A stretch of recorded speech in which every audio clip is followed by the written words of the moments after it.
Hey, this is Jeremy here in the Maryland Guitar Academy studio, and I just want to welcome you to this Student Success Kit video series.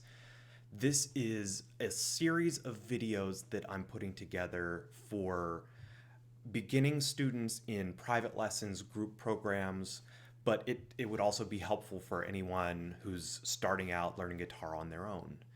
We're going to cover very basic concepts here that will help you get the most out of learning to play the guitar. Things like how to hold a guitar, how to tune the guitar, how to hold a pick, how to strum with just your fingers, how to read chord diagrams, and these are going to be some basic but really fundamental and foundational concepts that will be beneficial for you as you continue learning to play guitar.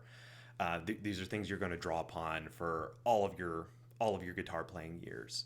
So, thanks for tuning in, and hope you enjoy the series.